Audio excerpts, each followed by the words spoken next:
কলকাতা থেকে আমার কলেজের ৩ জন সহপাঠী বন্ধু এসেছিল আমাদের গ্রামে বেড়াতে। তাদের নিয়ে আমি সেদিন বিকেলে গিয়েছিলাম গ্রাম থেকে একটু দূরে ময়ূরাক্ষী নদীটার তীরে।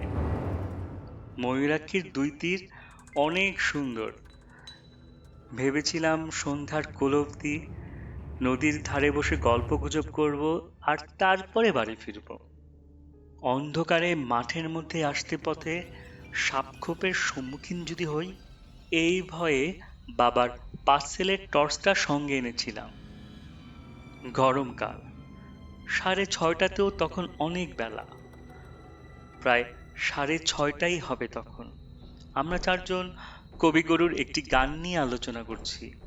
আলোচনায় আমরা এতই মশগুল ছিলাম যে পশ্চিম দিক থেকে কালো মেঘ উঠে কখন যে প্রায় অর্ধেকটা আকাশ ঢেকে ফেলেছে খেয়ালই হয়নি কারো।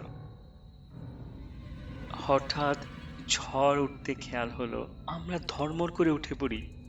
একরকম ছুটতে ছুটতেই বাড়ির পথে হাঁটা দিলাম। আমি জানি এই 1.5 মাইল পথের মধ্যে কোনো ঘর বাড়ি নেই, অর্থাৎ বৃষ্টির হাত থেকে শরীর বাঁচাবার মতো কোনো আশ্রয় নেই। কপালটাই মন্দ, 5-7 মিনিটের মধ্যেই দৈত্যের মতো কালো মেঘটা সারা আকাশ ছেয়ে ফেললো এবং মুষলধারে বৃষ্টি নামলো। সেই সঙ্গে ঝড়ের সে কি বেগ! প্রাণপণে ছুটতে লাগলাম আমরা 4 জন। ছুটতে ছুটতেই আমার খেয়াল হয়ে গেল যে আর একটু এগোলেই আমাদের ডান পাশে পড়বে একটা পোড়া কালো মন্দির। সেখানে গিয়ে উঠলে ঝড় বৃষ্টির হাত থেকে বাঁচা যেতে পারে। কিন্তু সন্ধ্যার পর ওই মন্দিরের ধারে কাছে কেউ ঘেঁষে না। আমারও মন চাইছিল না ওদিকে যাওয়ার। গায়ের অন্য সকলের মতো ওই মন্দিরের প্রতি আমার মনেও ভয় আছে। অবশ্য ভয়ের কোনো কারণ আজ পর্যন্ত কেউ ঘটতে দেখেনি সেখানে। ভয়টা কেবল সংস্কারের বশেই। তবুও আমি যদি একা থাকতাম, তাহলে হয়তো একা থাকার জন্যই ওই মন্দিরে যেতে ভয় পেতাম। কিন্তু আমরা রয়েছি 4 জন, সঙ্গে পার্সেলের টর্চ। অযথা ভয় পাওয়ার কোনো কথাই নয়। তাই মনে সাহস পেয়ে আমি বন্ধুদের নিয়ে ভিজে গোবর হয়ে ওই পোড়া মন্দিরটার চাতালে গিয়ে উঠলাম। বেশ বড়সড় মন্দির। মন্দিরের দুই পাশে ও পেছনে আরো 4-4টা ঘর। এই মন্দির ছিল একজন তান্ত্রিকের। ঘরগুলোর মধ্যে একটাতে নাকি মায়ের ভোগ রান্না হতো, অন্য ঘরগুলোতে চেলা চামুন্ডা নিয়ে তান্ত্রিক বাস করত। মন্দির ও ঘরগুলোর কিছু কিছু অংশ এখন ভেঙে পড়েছে। দেয়ালের ছাদে গাছপালা গজিয়েছে, মন্দির প্রাঙ্গণ লতা গুল্মের ঝোপঝাড়ে পুরাই আবৃত হয়ে পড়েছে। এমন মুষলধারে বৃষ্টি না নামলে আমি কখনোই এই পোড়া মন্দিরে আশ্রয় নিতাম না। এখন মাত্র সন্ধ্যা 7, কিন্তু জায়গাটার পারিপার্শ্বিক পরিস্থিতি দেখে মনে হচ্ছে যেন এখন মাঝরাত। আমার বন্ধু শ্যামল তখন বলে উঠল, আচ্ছা, জায়গাটায় যে আমাদের নিয়ে এলি, কিন্তু সাপখোপে কামড়াবে না তো? আমি টর্চটা জেলে চারদিকে দেখে নিয়ে বললাম, দেখে তো সেরকমই মনে হচ্ছে। কি করব ভাই, যা বৃষ্টি নামলো, বাড়ি যে এখনো অনেক দূরে। এই বৃষ্টিতে এতখানি রাস্তা ভিজলে সবাইকেই জ্বরে পড়তে হতো। আরেক বন্ধু রতন তখন বলল, সে কথাটা ঠিক। কি মন্দির ছিল রে এটা! দেখে তো মনে হচ্ছে এককালে খুব জাঁকজমকের সঙ্গে পূজা অর্চনা হতো এখানে। আমি বললাম, হ্যাঁ, মারাত্মক রকমের জাঁকজমক সহকারী এখানে কালী প্রতিমার পূজা হতো শুনেছি। সেই জাঁকজমক এতই মারাত্মক ছিল যে কোনো লোক পূজা দেখা তো দূরের কথা, কোনোদিন প্রতিমা দেখতেও এখানে আসতো না। এ কথা শুনে শ্যামল, রতন, অজয় সবিস্ময়ে জিজ্ঞাসু চোখে আমার দিকে তাকালো। আমি বললাম, শোনো তবে, এই মন্দিরের ইতিহাসটুকু জানো। যেটুকু আমি জানি সেটুকুই তোমাদের বলছি। আমার ঠাকুরদার বয়স যখন ছিল 24, সেই সময় এই মন্দিরে কালী সাধনা করত একজন তান্ত্রিক কাপালিক। শুনেছি সেই কাপালিকের চেহারা এতই ভয়ঙ্কর ছিল যে কোনো সাধারণ মানুষ তার ধারে কাছে যেত না। 7-8 জন চেলা ছিল তার, তাদের চেহারাও ছিল ভয়ঙ্কর। ওই যে বেদিটা দেখছিস, ওই বেদির উপর থাকতো কালী মূর্তি। তখন কেউই জানতো না যে ওই মূর্তিটা নকল কি আসল মূর্তি। অর্থাৎ নিচেকার একটা গোপন কক্ষে মন্দিরের পেছন দিকে একখানা ঘর আছে। সেই ঘরের মেঝের মধ্যে দিয়ে নিচেকার ঘরে যাওয়ার সিঁড়ি আছে। এই ব্যাপারটা আকস্মিকভাবে টের পেয়ে যায় আমাদেরই গ্রামের একদল ছেলে। দলে তারা ছিল 6 জন। সেদিন তারা গিয়েছিল পাশের গ্রামে এক বৌভাতের দাওয়াত খেতে। খেয়ে দেয়ে যখন তারা ফিরছিল, রাত তখন 11টা। আমরা আজ যে কারণে মন্দিরে ঢুকলাম, সেদিন তারাও ঠিক একই কারণে এই মন্দিরে আশ্রয় নিতে বাধ্য হয়েছিল। আজকের মতো সেদিন রাতেও এমন মুষলধারে বৃষ্টি নেমেছিল। তারা এই মন্দিরের চাতালে উঠে দেখে প্রতিমার দরজা বন্ধ, মানুষের কোনো সাড়া শব্দ পাওয়া যাচ্ছে না। তারা ভাবলো কাপালিক ও তার চেলা চমুন্ডারা সবাই বোধহয় ঘুমিয়ে পড়েছে। এমন সময় তাদের কানে পৌঁছে যায় পূজার ঘণ্টা ধ্বনি। কিন্তু ঘণ্টার যে আওয়াজ তাদের কানে এসেছিল, সে আওয়াজটা ছিল খুব চাপা ও ক্ষীণ। প্রথমটা তাদের মনে হয়েছিল খানিকটা দূর থেকে বোধহয় আওয়াজটা ভেসে আসছে, তাই এমন চাপা মনে হচ্ছে। তারপরেই তাদের খেয়াল হলো যে এই মন্দিরের চারপাশে প্রায় মাইলখানেক জায়গার মধ্যে কোনো বাড়িঘর বা লোকবসতি নেই। তাহলে আওয়াজ হলো কোথা থেকে? আর ওই ঘন্টার শব্দ, তাহলে নিশ্চয়ই এই মন্দিরের মধ্যেই অন্য কোনো ঘরে পুজো হচ্ছে। এই কথা মনে হতেই ওই 6 জন ছেলে উঠে দাঁড়ালো। তাদের মধ্যে 3 জনের হাতেই টর্চ ছিল। একজন বলল, চল না, ভেতরের দিকটা একবার চুপি চুপি ঘুরে দেখে আসি, কোথায় কি পুজো হচ্ছে। যতগুলো ঘর ওই মন্দিরের ভিতরে ছিল, সব ঘরের দরজায় তালা বন্ধ দেখলো তারা। ছেলেরা প্রত্যেকটা দরজার গায়ে কান দিয়ে বোঝার চেষ্টা করলো এসব ঘরের মধ্যে কোনো আওয়াজ হচ্ছে কিনা, তবে ঘন্টার শব্দ আসছে কোথা থেকে।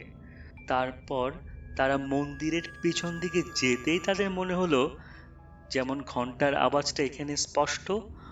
টর্চের আলোয় দেখলো সেখানে একটা ঘর রয়েছে এবং ঘরের দরজাটাও আধখোলা অবস্থায় রয়ে গেছে। ছেলেরা এবার আরো হুঁশিয়ার হলো। ঘরটার মধ্যে কোনো লোকজন থাকতে পারে বলে তাদের মনে সন্দেহ হওয়ায় তারা অন্ধকারের মধ্যে গা মিশিয়ে নিশ্চুপে অনেকক্ষণ অপেক্ষা করলো। কিন্তু ওই ঘরটাও জনশূন্য রয়েছে।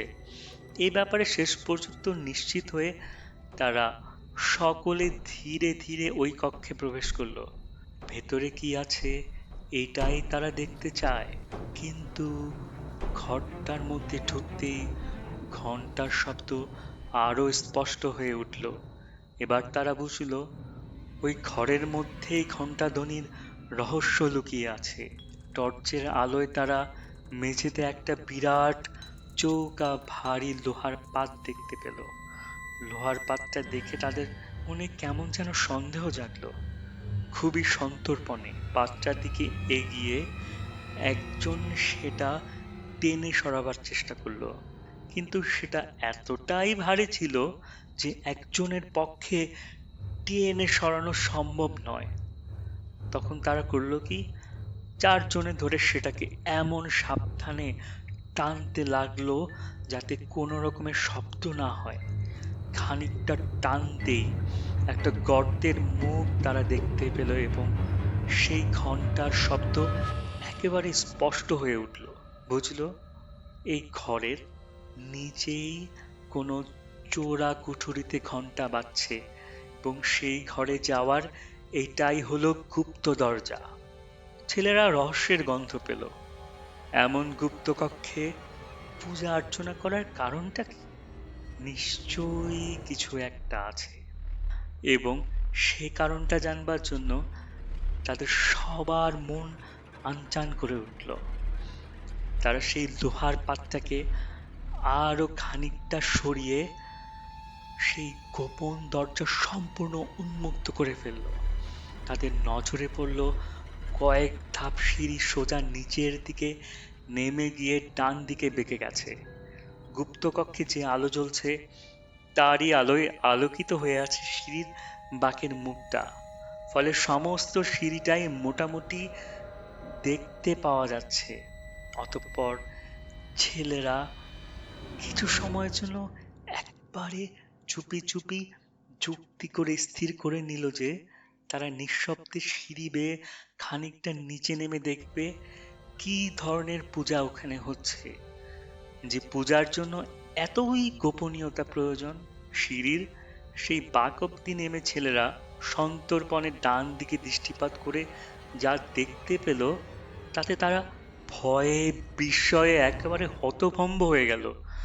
তারা দেখলো দরজার জানালাবিহীন মাঝারি আকারে একখানি ঘর। ঘরখানের এক পাশে হাত তিনেক লম্বা এক কালী প্রতিমার সামনে একজন ভয়ঙ্কর দর্শন তান্ত্রিক কাপালিক পূজায় মগ্ন। তার চারপাশে কয়েকজন চেলা চুমুন্ডা দাঁড়িয়ে আছে। তাদের মধ্যে দুজন একটি 10-12 বছরের বালককে ধরে আছে, আর একজনের হাতে রয়েছে একটি তীক্ষ্ণ ধারওয়ালা বিশাল ছুরি। এছাড়া ঘরখানার একটি কোণে জড়ো করে রাখা হয়েছিল কয়েকটি সুতীক্ষ্ণ বর্শা ও আরো গোড়া চারেক খড়গ। ছেলেরা বুঝলো এই মন্দিরে আসল পূজা এখানেই হয় এবং নরবলি পর্যন্ত হয়ে থাকে। ইতিমধ্যে কাপালিক পূজা শেষ করে আসন ছেড়ে উঠে দাঁড়ালো। ঘাতকের দিকে চেয়ে ইশারায় বলির নির্দেশ দিল। ইশারা পেয়ে ঘাতক খড়গটাকে শক্ত করে বাগিয়ে ধরল, আর সেই চেলা দুজন বালকটিকে নিয়ে এগিয়ে এলো প্রতিমার সামনে। এর পরের অমানসিক মর্মান্তিক দৃশ্যটি দেখার জন্য গায়ের সেই ছেলেরা আর সেখানে অপেক্ষা করেনি। কোনো সুস্থ মানুষের পক্ষে এই দৃশ্য দাঁড়িয়ে দেখা সম্ভব নয়। ওই অসহায় বালকটিকে বাঁচাবার জন্য সে সময় ছেলেগুলোর মনে প্রচন্ড একটা উত্তেজনা জেগে উঠেছিল, কিন্তু তারা বুঝেছিল যে বাধা দিতে গেলে ওই সশস্ত্র দুর্ধর্ষ কাপালিকগণের হাতে তাদের মৃত্যুবরণ করতেই হবে। তাই তারা আবার চুপি চুপি উপরে উঠে এসে লোহার পাতটা আগেকার মতো চাপা দিয়ে রেখে গায়ে ফিরে গিয়েছিল। কিন্তু ওই হিংস্র নরঘাতক কাপালিকদের কথা তারা ভুলতে পারল না। ওই কাপালিকরা ইতিপূর্বে কত যে শিশু, কত যে মানুষ হত্যা করেছে তার হয়তো কোনো হিসাব নেই। তবে ওই সব বলি ওরা ছেলে চুরি যাওয়ার অপবাদের জন্য আশেপাশে গ্রাম থেকে জোগাড় করতো না। তা যদি করত তাহলে আমাদের গায়ের মধ্যে ভীষণ একটা হইচই পড়ে যেত, কিন্তু সেরকম কিছু শোনা যায়নি কখনো। ওরা নিশ্চয়ই কোনো দূর দেশ থেকেই বলি জোগাড় করত। যাই হোক, ভবিষ্যতে আর যাতে তারা কোনো মানুষ খুন করতে না পারে, ছেলেরা তার যথাযথ প্রতিকার করবার জন্য বদ্ধপরিকর হয়ে উঠল। নির্জনে অনেকক্ষণ ধরে যুক্তি করে তারা স্থির করলো যে ওই কাপালিক ও তার চেলাদেরকে সকলকে তারা হত্যা করবে, এবং কিভাবে হত্যা করবে তারও একটা সাংঘাতিক উপায় স্থির করে ফেলল। 3-6-7 পরে একদিন রাত 10টা নাগাদ তারা আবার এই মন্দিরের নিকটে এসে পৌঁছালো। তাদের সঙ্গে বড় বড় টিনের 2 পেট্রোল। এসব ব্যাপার তখনও পর্যন্ত তারা গ্রামের কোনো লোককেই জানায়নি। জানিয়েছিল কাপালিকদের হত্যা করার পরে। মন্দিরের নিকটবর্তী বড় একটা ঝোপের আড়ালে লুকিয়ে অনেকক্ষণ পর্যন্ত তারা মন্দিরের দিকে তীক্ষ্ণ দৃষ্টি রেখেও কোনো মানুষের সাড়া শব্দ পেল না। তখন তারা নিঃশব্দে মন্দিরের চালাতে গিয়ে উঠল। তারপর পেছন দিকে সেই ঘরখানা কাছে আসতেই তাদের কানে ঘণ্টার চাপা আওয়াজ ভেসে এলো। এতক্ষণে তারা নিশ্চিত হতে পারল, যাক, পুজো হচ্ছে, এবং কাপালিকেরা তাহলে এই পুজোর ঘরেই আছে। অতঃপর তারা এসে হাজির হলো সেই গুপ্ত কক্ষের কাছে। তাদের এর পরের কার্যকলাপ অত্যন্ত ক্ষিপ্রতার সঙ্গে শেষ হলো। একজন একটু তফাতে সরে গিয়ে দিয়াশলাইয়ের কাঠি জেলে একটা কাগজ ধরালো, আর অন্যদিকে অন্য ছেলেরা লোহার পাতটা সরিয়ে ফেলেই সেই গুপ্ত কক্ষের মধ্যে 2 টিন পেট্রোল সম্পূর্ণ ঢেলে দিল। তারপর সেই জ্বলন্ত কাগজের টুকরাটি ভেতরে ফেলে দিতেই দপ করে আগুন জ্বলে উঠল। সঙ্গে সঙ্গে গুপ্তকক্ষের দরজাটাও তারা আবার বন্ধ করে দিল সেই লোহার পাতটা দিয়ে। ততক্ষণে গুপ্তকক্ষের মধ্যে কাপালিকদের বীভৎস অন্তিম চিৎকার শুরু হয়ে গেছে, কিন্তু সে চিৎকার অতি অল্পকালের মধ্যেই থেমে গেল। প্রচণ্ড নিস্তব্ধতা নেমে এলো। তারপর শত্রু ধ্বংস করে ছেলের দল বীর বিক্রমে গ্রামে ফিরে গিয়ে সকলের কাছে প্রকাশ করেছিল তাদের দুঃসাহসিক কাণ্ড কারখানার কথা। শুনে গ্রামের লোক স্তম্ভিত হয়ে গিয়েছিল। কিন্তু এই মন্দিরের ধারে কাছে আগেও যেমন কেউ আসতো না, কাপালিকদের মৃত্যুর পরেও কেউ কোনোদিন শখ করে এদিকে আসেনি। সেদিন সেই ছেলেরা যেমন এসেছিল, আমরা আজ যেমন এলাম, তেমন নিতান্ত দায়ে পড়ে হয়তো কেউ কদাচিৎ এদিকে এসে থাকতে পারে। গল্প শেষ করে আমি চুপ করতেই অজয় বলল, এমন কাণ্ড? অপর 2 বন্ধু নীরব। হঠাৎ ভয়ে আমার সারা দেহ শিউরে উঠল, সর্বশরীর কুঁকড়ে গেল আমার। হ্যাঁ, বেশ স্পষ্টই শুনতে পাচ্ছি ঘন্টার শব্দ, যদিও খুব চাপা, তথাপি সাংঘাতিক রকমের স্পষ্ট যেন। সেই বহুকাল আগেও যেমন ছিল, এখনো তেমনি এই মন্দিরের চারপাশে প্রায় মাইলখানেক জায়গার মধ্যে কোনো ঘরবাড়ি নেই। তবে তবে কোত্থেকে আসছে এই ঘন্টার শব্দ? সেই গোপন কক্ষে আবার কি কোনো নতুন কাপালিক আশ্রয় নিয়েছে? মন্দিরের যা পোড়া অবস্থা, তাতে নিঃসন্দেহে বলা যায় এখানে কোনো লোক বাস করে না। মন্দিরের সর্বত্রই ধুলাবালি, শুকনো পাতা আর খুব অনেক ময়লাতে ভর্তি। দেয়ালের ফাটলে ফাটলে গাছপালা জন্মেছে। লোক বাস করলে মন্দিরের চাতালে এমন 1 ইঞ্চি পুরো ধুলোবালিও জমে থাকতো না, শুকনো কাঠিকুটিও পড়ে থাকতো না। তবে এই ঘন্টার আওয়াজ আসছে কোথা থেকে? এই মন্দিরের মধ্যে থেকেই আসছে। তাছাড়া আবার কোথা থেকে আসবে? শ্যামল, অজয় আর রতন, এদের কানেও পৌঁছেছে ঘন্টার শব্দ। অজয় 2 ভ্রু কুঁচকে সন্দিগ্ধ কণ্ঠে বলল, ঘন্টার আওয়াজ আসছে না? আমি বললাম, আমিও পাচ্ছি। সেই অন্ধকারের মধ্যেও দেখতে পেলাম অপর বন্ধু জ্বলজ্বলে চোখে আমার মুখের দিকেই তাকিয়ে আছে। অজয় হচ্ছে 1 নাম্বারের ডান পিঠে ছেলে, অত্যন্ত সাহসী। সে আমাকে জিজ্ঞেস করলো, এই ঘন্টার আওয়াজ কোত্থেকে আসছে বলে মনে হয় তোর? আগে তো কাছাকাছি কোনো ঘরবাড়ি ছিল না শুনলাম, এখন? না, এখনো তেমনি। মাইল খানিকের মধ্যে বাড়িঘর বলতে কিচ্ছু নাই। তাহলে? কিছুক্ষণ ভাবলো অজয়, তারপর আবার বলল, তাহলে কি আবার, কেউ বা কারা সেই ঘরে ঠাকুর প্রতিষ্ঠা করে পুজো করছে। অবশ্য দেখে শুনে তো তা মনে হচ্ছে না। 20 বছরের মধ্যেও এখানে কোনো লোক বাস করেছে। যাই হোক, ব্যাপারটা না দেখে ছাড়ছি না। আওয়াজ শুনে মনে হচ্ছে এই মন্দিরের মধ্য থেকেই আওয়াজটা আসছে। চল তো, সেই ঘরটার মধ্যে নিয়ে চল আমাকে। যে ঘরটায় বলছিলি লোহার পাতে ঢাকা একটা গুপ্ত পথ আছে। আমি বললাম, সেই ঘর তো আমি জানি নে, তবে শুনেছি পিছন দিকে। চল গিয়ে দেখি। আমার সেদিকে যাওয়ার মোটেই ইচ্ছে ছিল না, কিন্তু যদি শহরের বন্ধুদের কাছে আমি ভীরু কাপুরুষ প্রতিপন্ন হই, সেই ভয়েতেই আমাকে ওদের নিয়ে যেতে হলো। মন্দিরের পেছনের দিকে পৌঁছাতেই ঘন্টার আওয়াজ আরো একটু স্পষ্ট হলো। ভয়ে থরথরিয়ে কেঁপে উঠলাম আমি। কম্পিত গলায় বললাম, সেই ঘরেই তো ঘন্টা বাজছে রে, কোনো ভুল নাই। আবার কারা এলো?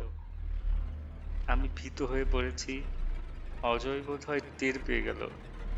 কি রে, তুইও কি ভয় পাচ্ছিস?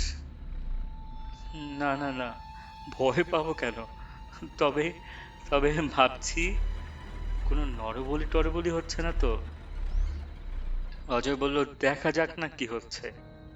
আমি বুঝতে পারলাম রতন বা শ্যামলেরও এসব ব্যাপারে উৎসাহের অভাব রয়েছে। ওরা দুজনও কেমন জানি মিইয়ে পড়েছে। আমার মতোই অবস্থা আর কি। ভীতু কাপুরুষ প্রতিপন্ন হতে চায় না বলেই নিরুত্তরে এগিয়ে চলছে। অজয় আমার কাছ থেকে আগেই টর্চটা নিয়ে নিয়েছিল। টর্চের আলোয় দুই পাশে দেখতে দেখতে সে এগিয়ে চলছিল।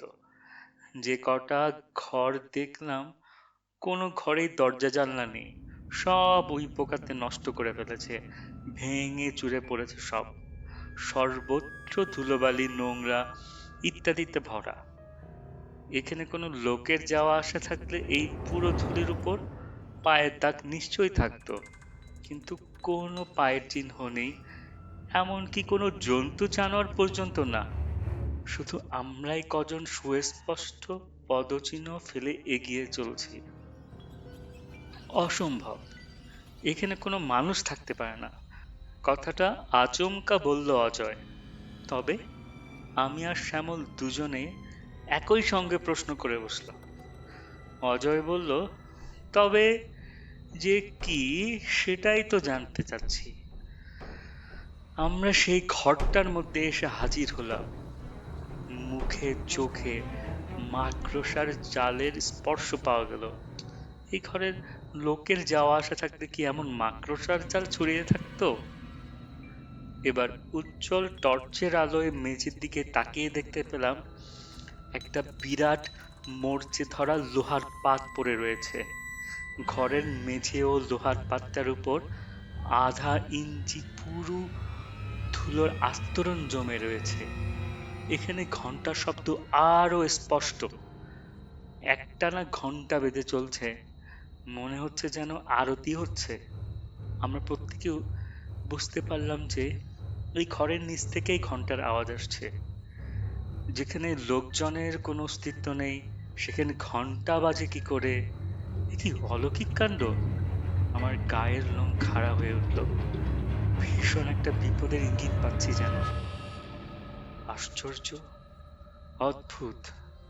অজয় এক দৃষ্টিতে লোহার পাতটার দিকে তাকাতে তাকাতে কথাটা বলল। শ্যামল বলল, স্পষ্ট বোঝা যাচ্ছে যে বহুকাল এই ঘরে কোনো মানুষের পায়ের চিহ্ন পর্যন্ত পড়েনি। অথচ নিচের ঘরে ঘন্টা বাজছে। ঘন্টাটি আপনা আপনি বাজছে তা নিশ্চয় নয়। মানুষই কি বাজাচ্ছে? তবে কি সে মানুষ হাওয়ায় মিশে নিচের ঘরে গেছে, যার জন্য তার পায়ের ছাপ পড়েনি? অজয় বলল, সত্যি ভাববার কথা। এই রহস্যের কারণ জানতেই হবে। এবার আমরা সকলে মিলে লোহাটা টেনে সরাতেই গুপ্তকক্ষ নজরে পড়ল। আর সেই সঙ্গে ঘন্টার আওয়াজটাও একেবারে কানের কাছে এগিয়ে এলো। কিন্তু কি অন্ধকার গর্তটা! সিঁড়ির একটা ধাপও নজরে পড়ছিল না।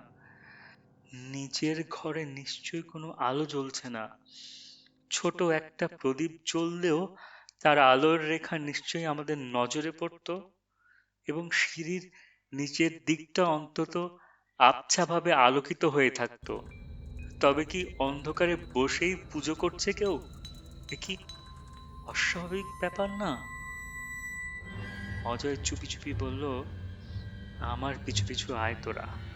খুব সাবধানে নামবি, টর্চ জ্বালাবি না, কোনো রকম শব্দ টব্দ যেন কেউ না করে। দুপাশে দেয়াল ধরে ধরে নিঃশব্দে সিঁড়ির বাঁক পর্যন্ত নেমে দাঁড়ালাম। সঙ্গে সঙ্গে ঘন্টার আওয়াজ থেমে গেল। চোখে কিছু দেখতে পাচ্ছি না আমরা। অস্বাভাবিক অন্ধকারে আমরা চারজনে যেন অন্ধ হয়ে দাঁড়িয়ে আছি। এত নিরেট অন্ধকার জীবনে আর কোনোদিন দেখিনি। আমরা সকলে গায়ে গা ঠেকিয়ে বেশ কিছুক্ষণ সেখানে দাঁড়িয়ে থেকেও কোনো মানুষজন তো দূরের কথা, একটা আরশোলার অস্তিত্ব পর্যন্ত টের পেলাম না। হঠাৎ অজয়ের হাতের পাচ্ছেলের টর্চটা জ্বলে উঠল। টর্চটা ছিল নতুন ব্যাটারি। উজ্জ্বল আলোয় উদ্ভাসিত হয়ে উঠল চারিদিক। দেখতে পেলাম সেই গুপ্তকক্ষের মেঝের উপর কতগুলো নরকঙ্কাল পড়ে রয়েছে। প্রতিমা যেখানে ছিল সেখানেই পোড়া প্রতিমারও কিছু অংশ খাড়া হয়ে দাঁড়িয়ে রয়েছে। ঘরের একটি কোণে সেই বর্ষা আর খড়গগুলোও রয়েছে, আর একটা খাড়া পড়ে রয়েছে প্রতিমার কাছাকাছি জায়গায়। পূজার ঘণ্টা এবং কয়েকটি থালা, কোষাকুষি ইত্যাদি প্রতিমার সামনে পড়ে রয়েছে। এই সমস্ত জিনিস আগুনে পুড়ে এবং তার উপর ধুলোর আবরণ জমে এমন চেহারা হয়েছে যে বোঝার উপায় নেই কোনটা লোহার তৈরি, কোনটা তামার, অথবা কোনটা পিতলের জিনিস। বেশ কিছুক্ষণ ঘরটা দেখে নিয়ে অজয় গলায় বেশ জোর দিয়ে বলল, অসম্ভব, এই ঘরে কখনোই ঘন্টা বাজছিল না। ঘন্টার শব্দ অন্য কোথাও থেকে আসছিল। আমাদের সকলেরই শোনার ভুল ছিল। আর এখানে নয়, চলো উপরে যাই। আমি বেশ স্পষ্টই বুঝতে পারলাম কথা বলার সময় অজয়ের গলা কাঁপছিল, আর আমার নিজের অবস্থা অত্যন্ত শোচনীয়। কি যে এক নিদারুণ ভয়ে আমি ঘেমে উঠলাম। যাই হোক, আমরা উপরে উঠতে শুরু করলাম। সবার আগে আছি আমি, আর সবার নিচে টর্চ হাতে অজয়। হঠাৎ অজয়ের আর্তচিৎকারে আমি ভীষণভাবে চমকে উঠলাম। চিৎকার করতে করতে অজয় বসে পড়ল সিঁড়ির উপর। তার হাত থেকে টর্চটা খসে পড়েই নিভে গেল। অজয়ের চিৎকার শুনলাম, ওরে তোরা আমাকে বাঁচা, বাঁচা। তারপরে সব চুপ। আমরা হুড়মুড় করে নেমে গেলাম অজয়ের কাছে। টর্চটা কোথায় পড়েছে কে জানে। আমরা তো সেই অন্ধকারের মধ্যেই অজয়কে ধরাধরি করে কোনো রকমে নিয়ে এলাম উপরে। বুঝলাম অজয়ের জ্ঞান নেই। তারপর কিভাবে কত কষ্ট করে যে অজ্ঞান অজয়কে নিয়ে সে রাতে বাড়ি পৌঁছালাম, সে কথা এখন না বললেও চলবে। ডাক্তারকে খবর দেওয়া হয়েছিল। তিনি দেখে শুনে ওষুধ দিয়ে বলেছিলেন, মনে হয় ভয়ঙ্কর কিছু একটা দেখে ভয়ে জ্ঞান হারিয়েছে সে। ডাক্তারের কথা সত্য প্রমাণিত হলো। অজয়ের জ্ঞান ফেরার পর তার মুখ থেকে সব কথা শুনে জ্ঞান অবশ্য ঘন্টা দুয়েকের মধ্যেই ফিরেছিল, কিন্তু সে মোহচ্ছন্নের মতো ছিল পরের দিন বেলা প্রায় 8টা অবধি। বেলা 10টা নাগাদ তাকে বেশ খানিকটা সুস্থ মনে হলে আমরা গত রাতের ঘটনার কথা তার কাছে জানতে চেয়েছিলাম। উত্তরে সে বলেছিল যে তার মনে হয়েছিল একজন ভীষণ দর্শন কাপালিক এক হাতে তাকে চেপে ধরে অন্য হাতে ধারালো খাড়া তুলে তার গলায় একটা কোপ বসিয়ে দিয়েছিল। তাই অমন ভাবে সে চিৎকার করে উঠেছিল। তার মুখে কথা শুনে তখনই গ্রামের প্রায় 20-25 জন যুবক সেই পোড়া মন্দিরের উদ্দেশ্যে রওনা হয়ে পড়ল। শ্যামল, রতন আর আমি আগে আগে চললাম। সকলের মনেই সেই ঘরটা দেখার তীব্র আগ্রহ। দিনের বেলা বেশ ভালোভাবেই সবকিছু দেখা যাবে। এতকাল কারো মনে কোনো আগ্রহ জাগেনি। আজ এত বছর পর একটা অস্বাভাবিক ঘটনা ঘটে যাওয়ায় গ্রামের আজকালকার তরুণ যুবকেরা তার কৌতূহল দমন করে রাখতে পারল না। দিনের বেলা হলেও সেই পাতাল কক্ষ অন্ধকারাচ্ছন্ন থাকবে অনুমান করে নিয়ে আমি গোটা 4-5টা টর্চ নিয়ে যাওয়ার পরামর্শ দিয়েছিলাম। কিন্তু কার্যক্ষেত্রে দেখা গেল প্রায় জনা দশেক টর্চ নিয়ে এসেছে। গুপ্ত কক্ষের সামনে এসে দেখা গেল সত্যি ভেতরটা বেশ অন্ধকার। যাই হোক, আমরা টর্চগুলো জ্বেলে একজন একজন করে নিচে নামতে লাগলাম। সিঁড়ির শেষ প্রান্তে নেমে আমার টর্চটা প্রায় পেয়ে গেলাম, কিন্তু এ কি, এখানে একটা নরকঙ্কাল এলো কি করে? দেখে শিউরে উঠলাম। বেশ মনে আছে, এখানে সিঁড়ির গোড়ায় তো কোনো কঙ্কাল ছিল না। কঙ্কালগুলো তো সবই দেখেছিলাম ঘরের মেঝের ওপর এদিক ওদিক পড়েছিল। আরে, পায়ের কাছে বিরাট একখানা খাড়া পড়ে রয়েছে দেখছি। কঙ্কাল, খাড়া, না, কখনো না, এসব মোটেই এখানে ছিল না। ঘরের মেঝের দিকে তাকিয়ে দেখি প্রতিমার কাছে যে খাড়াটা পড়েছিল সেটা তো সেখানে নেই। সবগুলো টর্চের আলোয় ঘরখানা প্রায় সাদা হয়ে গেছে। অন্য সকলে অবাক চোখে ঘরের মধ্যে যা যা রয়েছে সেসব লক্ষ্য করছিল, কিন্তু আমার নজরে যা পড়েছে তা আশ্চর্য, অতি আশ্চর্য, একেবারেই অলৌকিক ব্যাপার। প্রতিমার কাছে যে খাড়াটা পড়েছিল সেখানে খাড়াটা নেই বটে, কিন্তু সেই জায়গায় খাড়ার ছাপটা জল জল করে যেন জ্বলছে। বহুকাল ধরে ঘরের মেঝে ও জিনিসপত্রের উপর বেশ পুরু একটা ধুলোর আস্তরণ জমেছিল। কাজেই সেখান থেকে খাড়াটা উঠে আসার জন্যই এমন সুস্পষ্ট ছাপ দেখা যাচ্ছে। আর ওখানকার এই খাড়াটাই যে এখানে এসে পড়েছে এ বিষয়ে আমার মনে কোনো রকমের সন্দেহ রইল না। শুধু খাড়াটাই নয়, ওই একই রহস্যজনক উপায়ে কঙ্কালটাও যে ঘরের মেঝে থেকে উঠে এসেছে এখানে, সে বিষয়েও আমার মনে স্থির বিশ্বাস জন্মাতো। কিন্তু এই অলৌকিক কাণ্ড কারখানার মূলে কোনো অলৌকিক রহস্য যে লুকিয়ে রয়েছে তার মীমাংসায় পৌঁছানোর মতো বুদ্ধিবৃত্তি আমার নেই। এত লোকজনের মধ্যে থেকেও কি যেন একটা দারুণ ভয়ে আমার সারা দেহ শক্ত কাঠ হয়ে গেল। সেই সাথে আমাদের গল্পটাও শেষ হয়ে গেল। পোড়া মন্দিরের আতঙ্ক। আজকের এই ক্লাসিক হররটা ছিল হেমেন্দ্র কুমার রায়ের লেখা। এই লোকটা একাই বাংলা সাহিত্যের অ্যাডভেঞ্চার আর হরর দুটা শ্রেণী মাতিয়ে রেখেছিলেন এক সময়। ভূতবিলাসের আজকের আসর এই পর্যন্তই। খুব তাড়াতাড়ি ফিরছি। Stay tuned and take care. আর সবসময় আপনারা ভূতবিলাসের সাথে থাকুন, ভয়ে থাকুন।